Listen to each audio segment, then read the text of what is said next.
Ya, pemirsa, tim Komisi Hukum Dewan Perwakilan Rakyat menemukan 2 kejanggalan pada kasus mesuji yang melibatkan 2 perusahaan perkebunan yang terlibat konflik dengan warga. Kejanggalan ditemukan pada perizinan hak penguasaan hutan oleh Kementerian Kehutanan dan juga keengganan Badan Pertanahan Nasional untuk mengukur ulang lahan milik perusahaan atas desakan warga.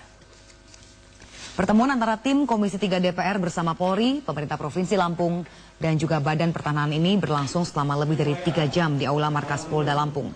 Ada 12 anggota tim dari DPR yang diketuai Aziz Syamsuddin hanya mendengarkan pemaparan kronologis sengketa lahan yang menyebabkan ada 2 warga tewas dan 5 orang lain terluka dari polisi dan juga Badan Pertanahan. Ya, dalam pertemuan ini terungkap sebenarnya antara warga dan PT Barat Selatan Makmur Investindo atau BSMI telah sepakat untuk bermitra di lahan seluas 7.000 hektar yang disengketakan sejak tahun 1994 lalu. Keengganan Badan Pertanahan diduga menjadi pemicu konflik antara warga di 3 desa, yaitu Nipah Kuning, Sri Tanjung, dan Kagungan Dalam di Kecamatan Tanjung Raya dengan PT Barat Selatan Makmur Investindo. Puncaknya terjadi bentrok antara warga dengan aparat keamanan pada 11 November 2011 lalu yang mengakibatkan 1 orang tewas dan melukai 4 lainnya. Sementara pada kasus di Register 45 terungkap Kementerian Kehutanan sangat mudah mengeluarkan izin hak penguasaan hutan tanaman industri atau HTI pada PT Silva Inhutani ini. Awalnya perusahaan hanya menguasai 10.000 hektar, namun luasnya terus bertambah hingga mencapai 43.000 hektar pada tahun 2004 lalu. Jadi penting bahwa siapapun tidak ada yang terlalu hukum seperti itu. Bila nanti Polda dalam pengusutan ada unsur kesengajaan dari pihak pemerintah daerah, dari pihak. Ya, pemirsa, konflik tanah di Mesuji bagaikan gunung es yang mencair dan menguap. Betapa masalah kepemilikan tanah bisa menjadi sumber konflik horizontal di tengah masyarakat. Masalah ini terjadi tidak hanya di Mesuji, tetapi juga di wilayah lain di Indonesia. Dan kisruh kepemilikan tanah ini ya ditenggarai berasal dari salah urus sertifikat di Badan Pertanahan Nasional. Ya, dan pemirsa, untuk membahas mengenai konflik yang bersumber dari ketidakjelasan kepemilikan tanah, di studio bersama kami sudah hadir salah seorang anggota DPD, Rahmat Syah, dan Ketua Umum Serikat Petani Indonesia, Henry Saragih. Pak Rahmat, Pak Henry, terima kasih sudah di sini. Selamat pagi. Selamat pagi. Assalamualaikum. Dan pemirsa, Pak Rahmat Syah ini juga saat ini menjabat Ketua RUU Pertanahan di DPD. Mungkin saya ke Pak Henry dulu. Ya. Pak Henry, Anda ini sudah lama sekali berusaha mengadvokasi para petani ya. Nah, kalau kita melihat konflik di Mesuji ini hanya merupakan satu dari sekian kasus yang Bapak telah ikut untuk berusaha dibantu. Sebenarnya akar dari masalah ini apa sih? Apalagi kemarin ini kan Jumat pekan lalu baru saja disahkan Undang-Undang Pengadaan Tanah. Iya, ada 2 tahapan penyebab kesemerawutan ini. Sebagaimana dilihat dalam kasus Mesuji, di mana antara BPN, Kementerian Kehutanan tidak terintegrasi. Ini akibat dari tahun 1967 dikeluarkan Undang-Undang Kehutanan yang tidak merujuk ke dalam Undang-Undang Pokok Agraria nomor 5 tahun 60. Akibatnya sejak tahun 67 itu ada 2 institusi yang mengatur soal pertanahan di negeri ini. Tanah yang di kawasan kehutanan diurus oleh Departemen Kehutanan waktu itu, dan di luar kehutanan diurus oleh yang bagian keagrariaan. Dan itu sampai sekarang terus berlangsung. Nah, sampai ke tingkat daerah. Padahal harusnya ini ada satu payung ya, organisasi pemerintahan yang mengatur soal pelaksanaan soal pertanahan ini. Jadi kalau Badan Pertanahan Nasional itu masuknya di bawah mana nih? Dia tersendiri. Jadi beda lagi. Sendiri. Kalau misalnya kayak perkebunan, ya dia untuk bisa dilepaskan jadi kawasan perkebunan dari kehutanan itu harus ada izin dari Kementerian Kehutanan. Ya. Baru bisa dari BPN mengeluarkan hak guna usaha. Nah, disinilah yang selalu tidak match. Menurut Bapak, undang-undang yang kemarin disahkan ini sudah pro rakyat tidak? Yang pengadaan tanah? Iya. Saya ingin katakan, prinsipnya rakyat Indonesia setuju ya pengadaan tanah untuk pembangunan fasilitas umum. Tetapi di tengah rakyat, terutama di Pulau Jawa yang menguasai tanah 0,3 hektar, ya seharusnya pemerintah itu berpikir pertama adalah bagaimana mengadakan tanah bagi rakyat yang sudah katakanlah memiliki tanah yang sangat kecil ini. Bukan untuk pengadaan tanah untuk fasilitas umum. Jadi sebesar apapun ganti rugi yang akan diberikan pemerintah, rakyat kemungkinan besar akan menolak karena tanahnya sangat kecil sekali. Ya. Terus diminta begitu ya untuk fasilitas dan diminta untuk fasilitas umum. Saya pikir tidak ada argumentasi yang mengatakan tidak setuju untuk pembangunan fasilitas umum ya. Tapi kalau tanah kita hanya 0,3 hektar, itu yang diambil oleh pemerintah dengan ganti rugi, walaupun mungkin dengan undang-undang yang baru ini diperbaiki sistem ganti ruginya tidak berdasar NJOP, rakyat tidak akan setuju. Pak Rahmat Syah, kalau Anda melihat sebenarnya apakah memang seperti yang tadi dikatakan Pak Henry itu menjadi akar permasalahan di kita berangkat dari konflik Mesuji dan juga konflik-konflik pertanahan yang lain. Apakah memang karena overlapping atau tumpang tindihnya institusi yang mengatur soal izin penggunaan tanah ini menjadi akar masalah ini, Pak? Terima kasih ya. Jadi kasus Mas Uji ini salah satu kasus sebenarnya yang terungkap karena sudah kezoliman itu berlebihan. Yang pasti saat ini zaman berubah. Harus kita sadari dulu akar masalah zaman berubah dan masyarakat itu tidak bisa dibodohi atau dibohongi lagi. Apalagi ditakut-takutin. Permasalahan tanah yang kebetulan kami dipercaya teman-teman di DPD dan telah melakukan studi hampir ke seluruh daerah. Kelihatannya permasalahannya kita tidak taat hukum dan oknum di BPN kurang punya hati nurani. Di BPN yang Anda lihat salah? Akar masalah seluruhnya di BPN. Kalau terkait kehutanan, Menteri BUMN, karena bayangkan, kami pernah ke kantor salah satu contoh di Sumut. 9 tahun tanah dikeluarkan dari HGU PTPN, karena itu milik masyarakat. Saya punya datanya lengkap pemiliknya. Dibentuklah tim B+ oleh Pemda, kerjasama memetakan yang mana BPN, karena begitu dikeluar PTPN punya tanah, itu kan sisanya itu yang 5.000 sekian, 5.873,06, itu sudah ada pemilik, tapi tidak diserahkan 9 tahun sampai sekarang. Sudah banyak penderitaan, perpecahan, kemiskinan, korban jiwa, dan itu bukan di Sumut saja. Saya ajak 11 teman-teman dari daerah yang konflik tanah luar biasa, termasuk Lampung Mas Uji ini, Pak Anang, yang ketua petani se-Indonesia. Kita bicara, seluruh kepala BPN diundang Sumut dan Kanwil. Kesepakatan dalam 2 bulan selesai pemetaan. Tapi buktinya 6 bulan juga tidak. Kita undang lagi kepala BPN. Menteri BUMN hadir langsung. Bukan yang sekarang, Menteri BUMN yang lalu. Dan terkait serta 4 bupati. Dan wali kota yang terkait. Maaf deh, ini jutaan orang terkait. Hukuman putusan hukumnya sudah jelas, ketentunya jelas, dan hanya pengalihan antara Menteri Pertanian ke Menteri Agama juga tidak bisa dipenuhi. Jadi berbagai hal konflik ini sepertinya diciptakan, tidak mau diselesaikan. Mestinya seperti negara lain yang kami lakukan studi banding, hukum itu tegas, jelas, pasti dan benar, merata penerapannya. Di kita tidak. Hukum sudah bagus, undang-undang bagus, ketentuan bagus, pengadaan tanah ada undang-undang, tapi pelaksanaan selalu oknum di belakang meja. Pak Rahmat, tadi dari cerita yang Bapak ceritakan ini menarik ya. Berarti masalah yang Bapak temukan ketika ada contoh tanah 9 tahun sudah ada yang punya hak milik tapi tidak pernah diserahkan. Itu masalahnya, itu terkendalanya di mana?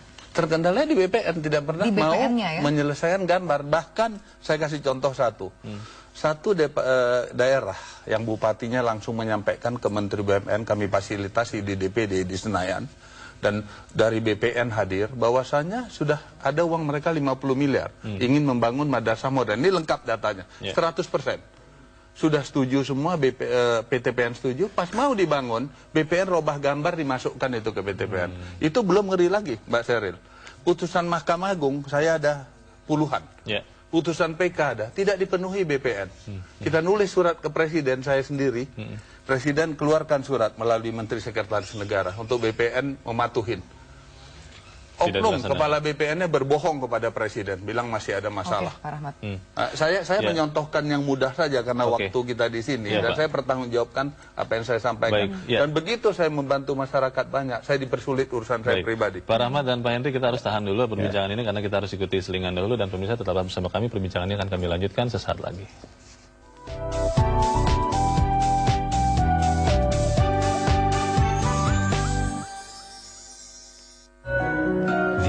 Samsung Galaxy Tab 7 Plus. Experience life better.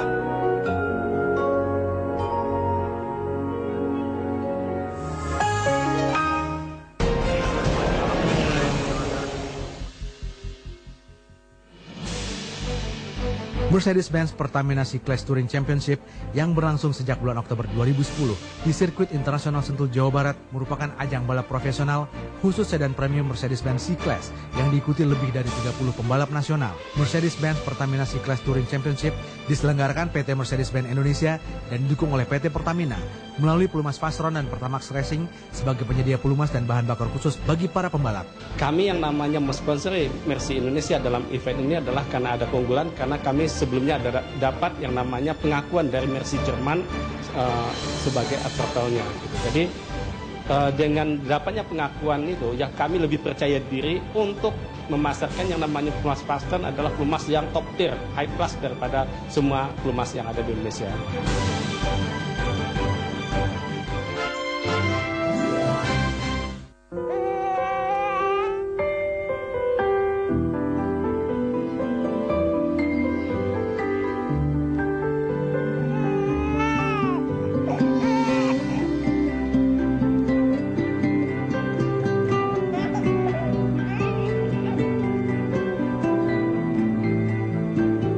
Begitu banyak yang bisa dilakukan untuk membantu keberhasilan ibu menyusui.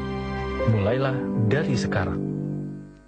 Nikmati 3 keunggulan utama Bukit Golf Mediterania Pantai Indah Kapuk, yaitu bebas banjir, air keran bisa langsung diminum, dan akses langsung interchange PIK.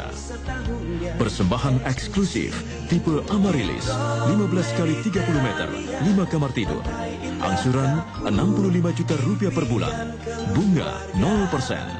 Hubungi 021 588 8000.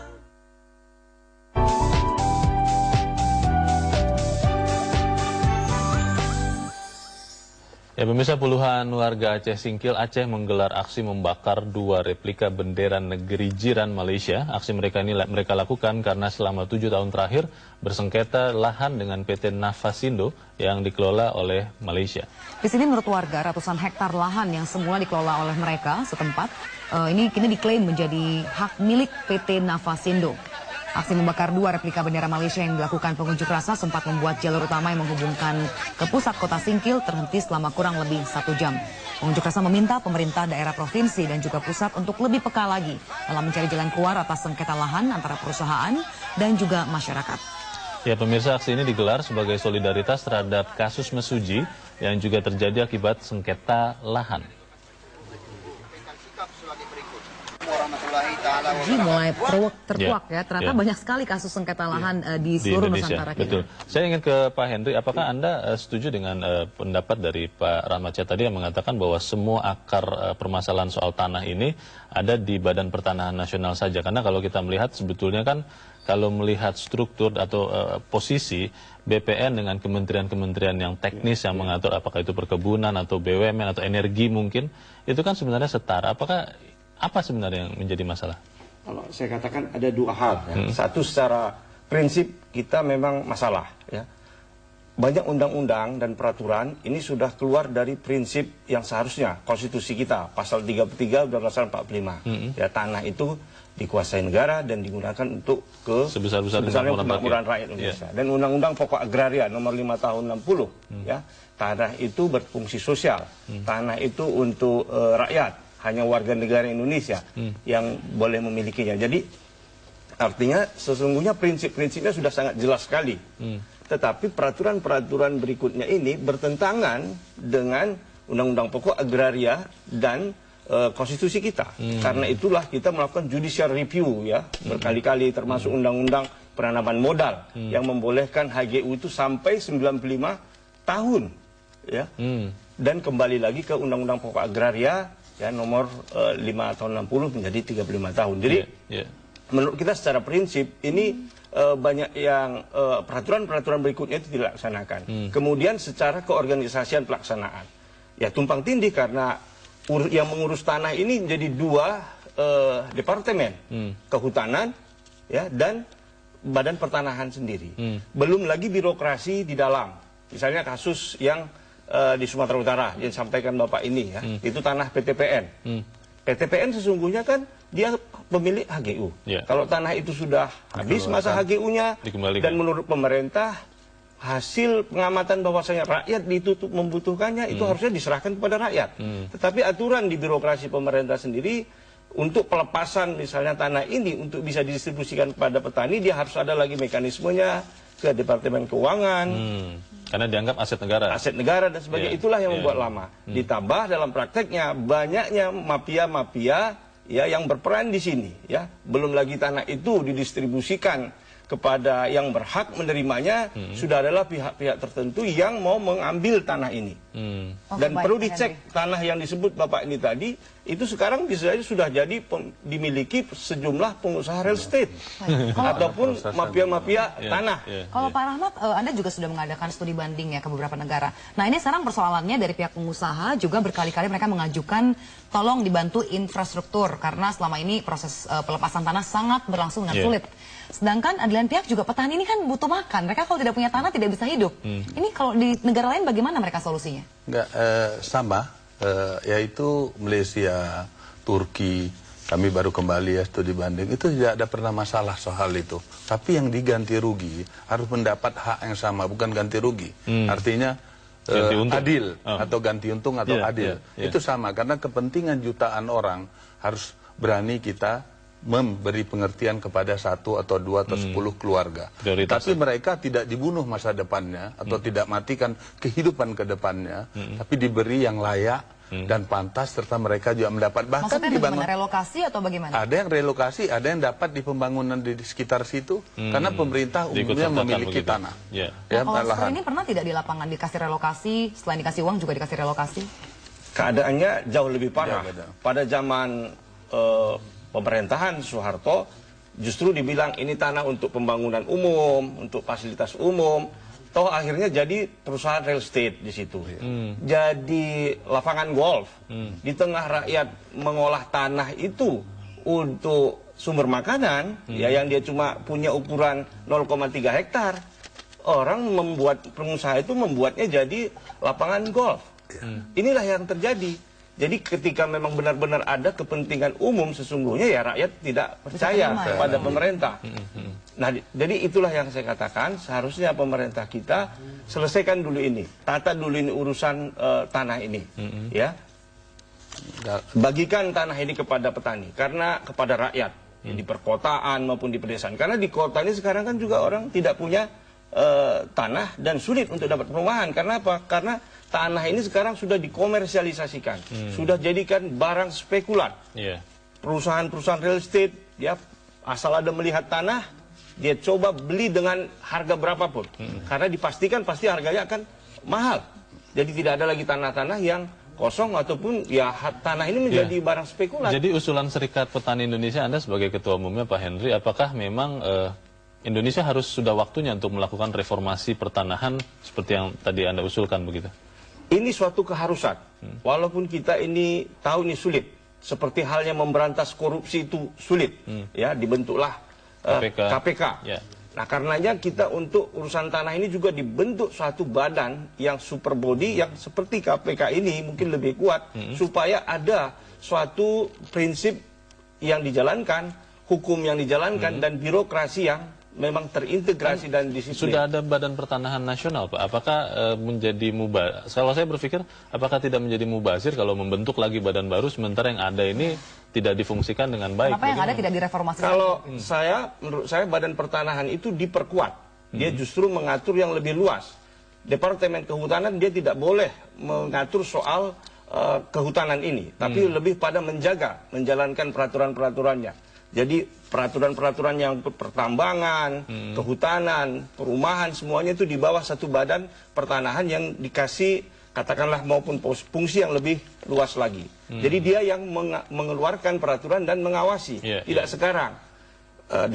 Kementerian Kehutanan ada peraturan, BPN ada peraturan, Kementerian Pertambangan peraturan. Jalan sendiri-sendiri. Jalan sendiri-sendiri. Tiap kementerian harus mengajukan kepada badan yang ada tadi ya? Jadi satu pintu begitu ya? Iya, ini tidak bagian kelautan dan perikanan, peraturan sendiri. Makanya kita judicial review, karena ini semua sudah keluar dari prinsip kami potong dulu, kita. kami jeda dulu, nanti kami kasih kesempatan juga untuk Pak Rahmat. Baik, pemirsa tetaplah bersama kami, perbincangan akan kami lanjutkan sesaat lagi.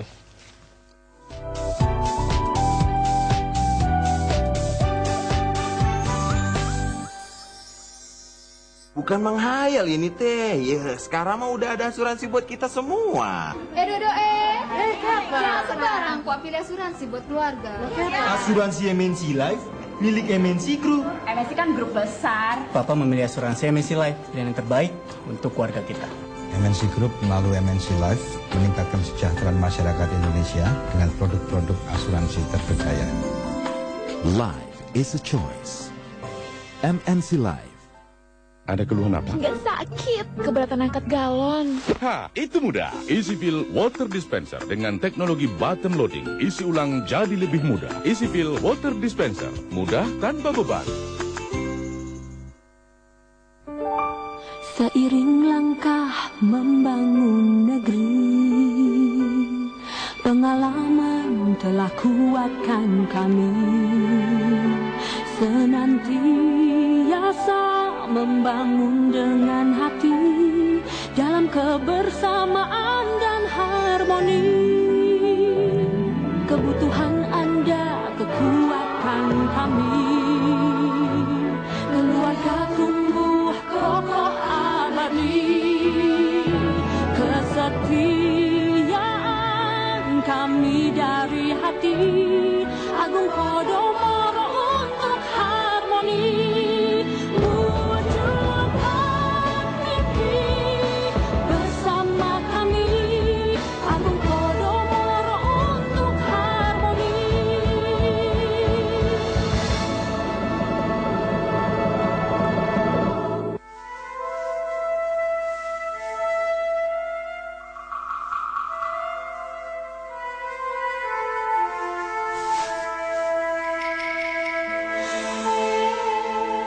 Indonesia adalah negeri yang subur dan makmur. Kekayaan alamnya sangat berlimpah. Dengan kerja keras dan semangat teh, kita bisa rubah negeri ini menjadi semakin maju. Partai Nasdem, gerakan perubahan.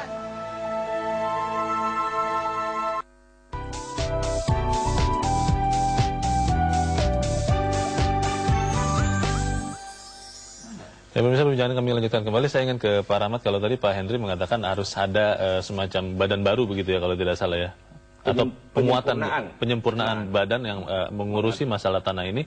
Kalau pandangan Pak Rahmat bagaimana? Apakah dengan adanya sesuatu badan baru atau katakanlah penguatan ini bukannya malah menjadi semakin ruwet lagi masalah tanah ini? Kalau saya beranggapan kalau BPN itu melaksanakan apa tugas dia dengan baik, menghormatkan hukum, apa yang sudah menjadi kenyataan lapangan ditindaklanjuti, karena dia berhak mengeluarkan hak milik, HGU, hak pakai, hak guna bangunan, tapi juga berhak membatalkan. Tapi kalau hukum saja dia sudah tidak hormati dan janji dia di dewan maupun di tim yang tanda tangan bersama untuk menyelesaikan satu peta atau menggambarkan lokasi.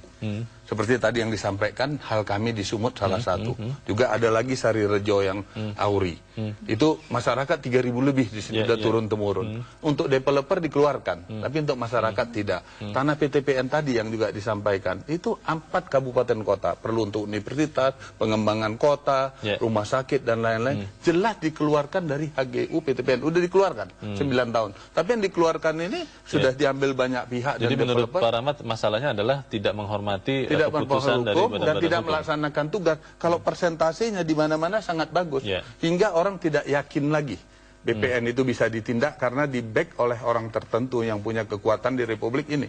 Jadi ini masalah negara. Jadi kasus ini, saya maaf sedikit Mbak, kasus ini kalau kita tidak menghormati hukum, selesailah bangsa ini.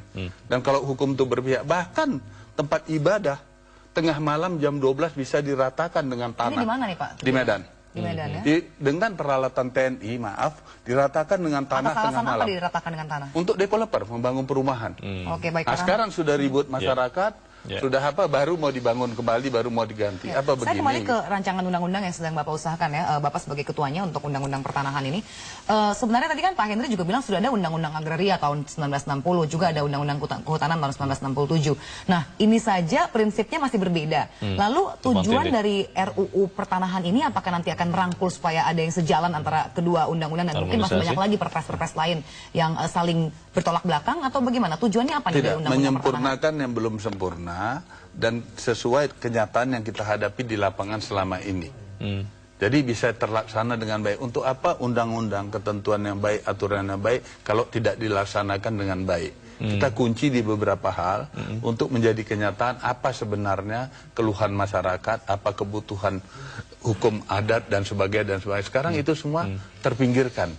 Itu yang kita kaji, kita pelajari, kita studi, dan pakar-pakarnya kita undang untuk menyempurnakan undang-undang yang sudah ada, sehingga tidak tanah ini menjadi konflik. Dan satu hal, sebelum ke Pak Hendrik lagi, kalaupun pemerintah seperti selalu disampaikan oleh BPN bahwasanya tanah terlantar 4 juta hektar.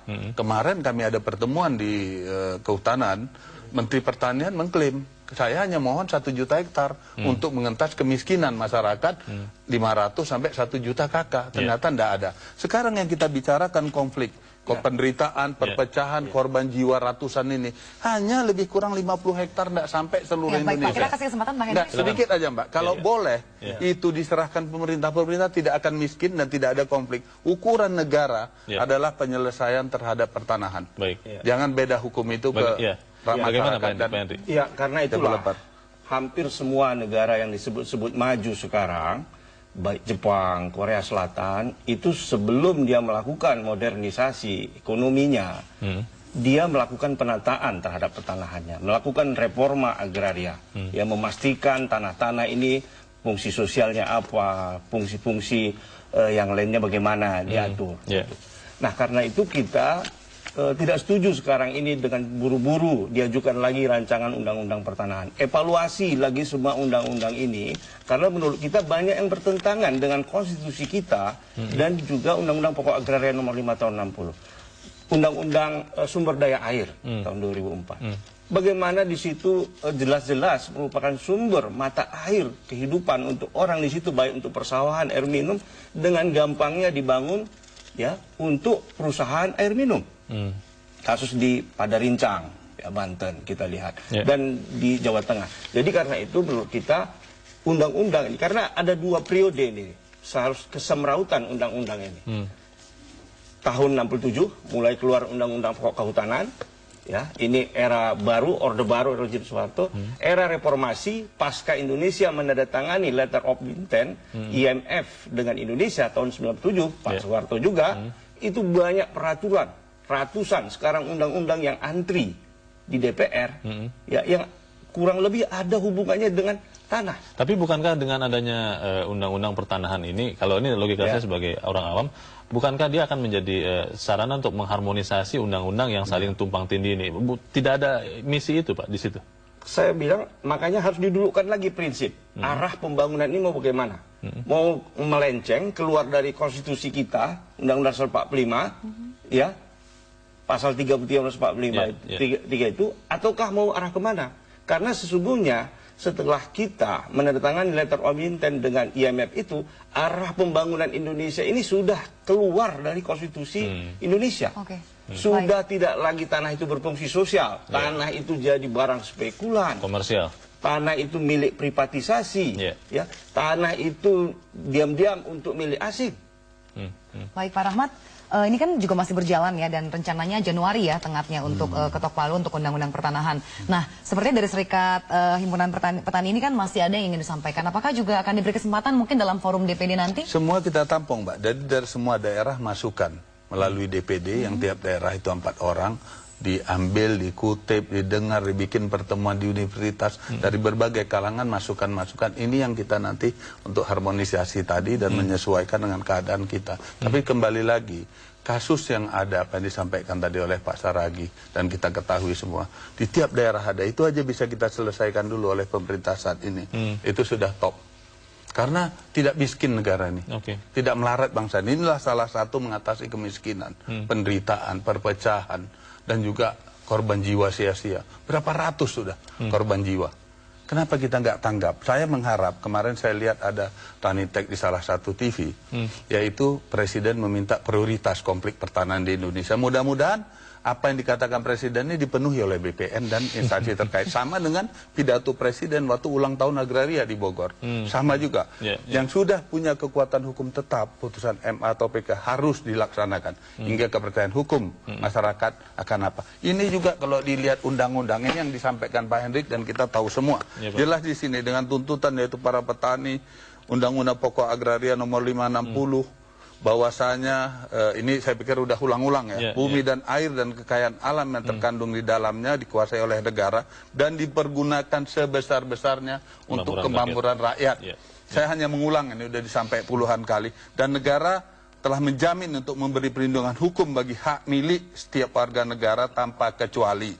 Sebagaimana diamanatkan Undang-Undang nomor 39 1919 tentang hak asasi manusia, pasal 36 yang menyatakan tidak seorang pun boleh dirampas, ini terakhir, miliknya dengan sewenang-wenang dan secara melawan hukum. Tapi kenyataannya BPN tidak menghormati. Baik Pak Rahmat, terima kasih. Dan Pak Henry mungkin sedikit saja Pak untuk closing statement Anda. Ya, karena itu menurut saya ini kembali kepada arah ya pembangunan kita, arah prinsip ekonomi kita ini, yaitu membangun ya untuk berdasarkan kerakyatan ya. Karena itu pidato Presiden kemarin yang ingin menyatakan menyelesaikan konflik agraria dan berkali-kali tentang reforma agraria itu sungguh-sungguh dilaksanakan. Jangan hari ini cerita reforma agraria, menyelesaikan konflik tanah, besok dikasih tanah ke perusahaan-perusahaan perkebunan yang luas dan sebagainya. Terima kasih. Itulah yang menjadi soal. Ya, terima kasih Pak Henry dan Pak Rahmat. Mohon maaf waktu kita sudah habis Pak. Mungkin nanti akan ada kesempatan. Saya minta kebijaksanaan Presiden untuk benar-benar memprioritaskan ini karena inilah masalah terbesar di Republik Indonesia saat ini. Itulah himbauan. Terima kasih Pak Rahmat Syah dan Pak Henry Saragih untuk hadir di sini. Selamat pagi. Ya, terima kasih dan juga pemirsa, usai sudah perbincangan kami pagi ini dan kami tutup Metro Pagi. Seperti biasa kami juga hadirkan informasi dari Mahkamah Konstitusi. Saya Cheryl Tansil. Saya Lena Samusi dan Afiani Malik mengucapkan terima kasih. Selamat pagi.